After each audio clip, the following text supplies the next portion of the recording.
Partai Gerindra yang justru mendekati pemilu justru malah semakin konflik internal.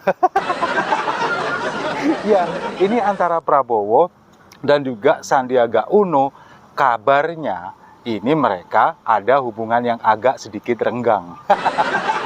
Ada apa ini? Akan kita kupas tuntas sekarang juga.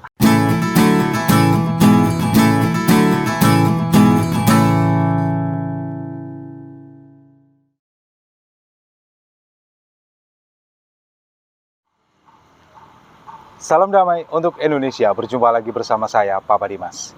Info kali ini datangnya dari Partai Gerindra yang justru mendekati pemilu justru malah semakin konflik internal. Ya, ini antara Prabowo dan juga Sandiaga Uno, kabarnya ini mereka ada hubungan yang agak sedikit renggang. Ada apa ini? Akan kita kupas tuntas sekarang juga. Ya, jadi Prabowo ini kan beberapa waktu yang lalu ini menyentil Sandiaga Uno. Memang dia nggak menyebutkan nama, tapi menyentil bahwa kalau misalkan ada salah satu kader partai yang tidak cocok dengan Prabowo, silahkan keluar. Silahkan mengundurkan diri baik-baik. Tidak cocok dengan Prabowo nggak masalah katanya. Kemudian Prabowo ini juga mengatakan bahwa kalau misalkan mau pindah partai juga silahkan, boleh dong katanya begitu. Dulu saya keluar dari Golkar, kemudian mendirikan Gerindra, ini juga baik-baik, dalam keadaan baik-baik, berpamitan baik-baik. Maksudnya dia ini mengatakan bahwa kader ini harusnya juga berpamitan dan keluar baik-baik. Nah, ini memang nggak menyebutkan nama, tapi kalau menurut saya dan banyak pihak mengatakan bahwa ini memang ke Sandiaga Uno. Karena apa? Karena Sandiaga Uno ini kan memang pada waktu Gerindra mengadakan peresmian Badan Pemenangan Pilpres pada hari Sabtu yang lalu, tanggal 7 Januari, ini dia nggak datang di acara itu di Jakarta. Nah, kemudian justru pada hari Minggunya dia datang ke acara Harlah P3 yang ke-50 di Yogyakarta. Lah, kok bisa? Ya inilah. Kemudian pada saat setelah acara di Jogja, Harlah P3 yang ke-50, dia ini ditanya oleh media, kenapa kok nggak hadir pada waktu acara Gerindra saat peresmian Badan Pemenangan Pilpres. Dia mengatakan untuk menghindari konflik sebetulnya, untuk mengurangi konflik katanya. Dan dia berjanji akan melakukan tabayun kepada Prabowo. Melakukan tabayun dalam hal ini, apakah benar Prabowo menyentil dia, apakah Prabowo benar ingin menyuruh dia keluar secara baik-baik, dia akan bertabayun, dia akan berkomunikasi kabarnya setelah pulang dari Jogja. Dan dia juga mengatakan bahwa komunikasi antara dia dengan petinggi partai politik, petinggi Gerindra, ini dilakukan secara tabayun, bukan melalui media katanya. Tapi pada saat acara Harlah P3 yang ke-50 itu, Sandiaga Uno ini seolah-olah dia ini sudah menjadi bagian dari P3 dengan menggunakan kemeja putih dan sarung warna hijau khas Partai Persatuan Pembangunan. Ada apa ini? Apakah benar Sandiaga Uno ini akan hengkang dari Gerindra? Ya, kita lihat saja nanti, ya kan? Nah, kalau misalkan kita melihat apa yang dilakukan Sandiaga Uno ini, kemungkinan ini adalah salah satu cara untuk dia melanggengkan ambisinya sebagai calon presiden atau calon wakil presiden.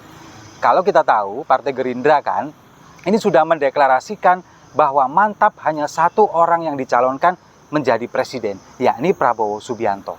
Nah, sementara kita tahu Sandiaga Uno ini juga berambisi untuk menjadi capres ataupun cawapres. Dan mungkin menurut Sandiaga, kalau dia tetap ada di dalam Gerindra, sepertinya hal itu tidak mungkin.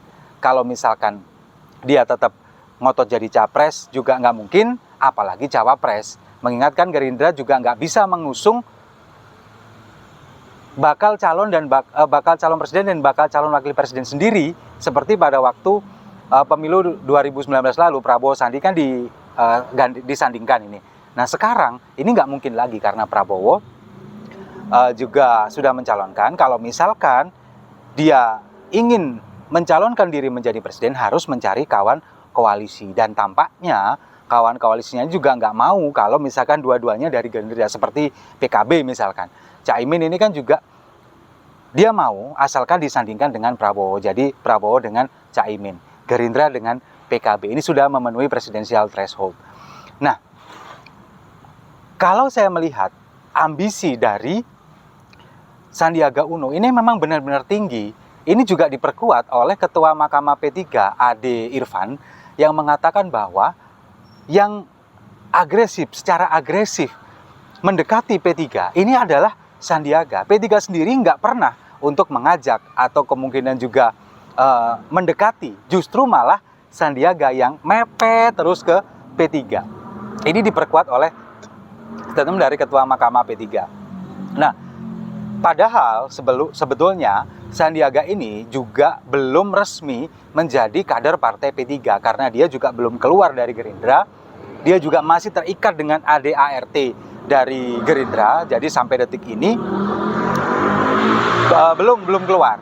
Maka dari itu Prabowo pada waktu pidatonya di acara peresmian Badan Pemenangan Pilpres pada hari Sabtu lalu ini menekankan bahwa kalau ada tokoh Gerindra atau elit Gerindra yang tidak cocok dengan Prabowo, silahkan keluar, silahkan pindah partai, kemudian berpamitan secara baik-baik.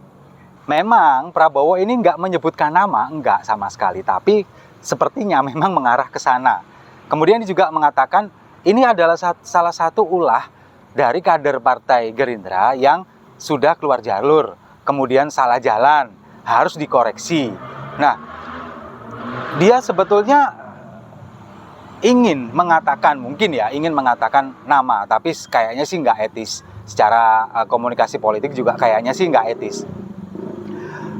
Jadi, sekali lagi, menurut saya ini adalah bentuk wujud egoisme dari seorang Prabowo. Karena apa? Karena tampaknya dia ini masih penasaran, sudah 2 kali Pilpres ini gagal, ya kan, di 2014 dan 2019, dan tampaknya di 2024 ini dia ingin mencoba lagi peruntungannya. Dan kalau misalkan berduet lagi dengan Sandiaga Uno seperti saya sampaikan tadi, kayaknya nggak mungkin, karena partai koalisi yang akan diusung nantinya juga nggak akan mau kalau misalkan Prabowo dengan Sandi lagi, karena dulu sudah pernah dan sudah pernah kalah, begitu kan.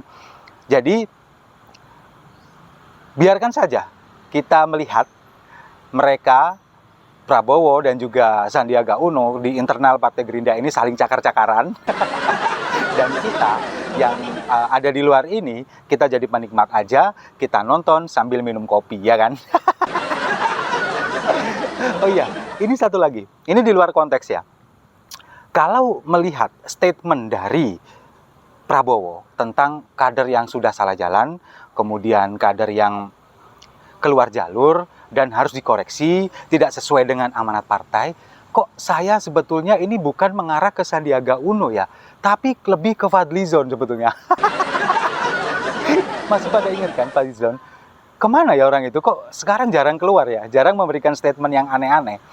Ya, kenapa saya bilang Fadlizon ini salah jalur dan keluar jalur dan salah jalan? Ya, karena memang Gerindra ini masuk ke partai ini masuk ke dalam barisan pemerintahan. Prabowo sudah menjadi Menteri Pertahanan. Tapi si Fadlizon ini, statement-statement yang dia keluarkan ini justru banyak berseberangan dengan pemerintah. Sering mengkritik pemerintah, kemudian juga menghujat pemerintah. Kemudian juga dia lebih sering belain teroris, minta Densus 88 dibubarkan. Dia dekat dengan kelompok-kelompok intoleran seperti Rizik Sihab dan kacung-kacungnya. Jadi kalau menurut saya yang lebih pantas untuk dikeluarkan dari Gerindra ini sebetulnya si Fadlizon. Lagian kan memang Fadlizon sejauh ini kalau menurut saya, dia ini nggak ada kontribusinya sama sekali buat Gerindra, apalagi buat negara. Kalau Sandiaga Uno, oke lah kita tahu, dia mungkin sekarang sebagai menteri di Menparekraf, kemudian juga kontribusinya di Gerindra, ya kita semua pada tahu lah, sudah jadi rahasia umum, Sandiaga Uno ini orangnya tajir. Jadi logistiknya nggak akan berkurang, dan sudah pasti dia akan totalitas ke partai yang mengusung dia. Nah, kalau misalkan dia nanti berbelok ke P3, apakah Gerindra sudah siap kehilangan sebagian dari logistiknya? Meskipun kita tahu bahwa Prabowo juga nggak kalah tajirnya. Nah, makanya apakah Gerindra ini sudah siap kehilangan sebagian dari penyokong logistiknya? Ya, kita nggak tahu. Tapi kalau menurut saya, yaitu tadi, yang disentil ini bukan hanya Sandiaga, tapi juga Fadlizon. Dan mendingan, kalau menurut saya sih Fadlizon mendingan dipecat aja, ya nggak? Setuju ya? Saya rasa itu. Terima kasih sudah menyimak. Jangan lupa like, komen, dan subscribe. Sampai jumpa di video-video saya selanjutnya. Salam damai untuk Indonesia.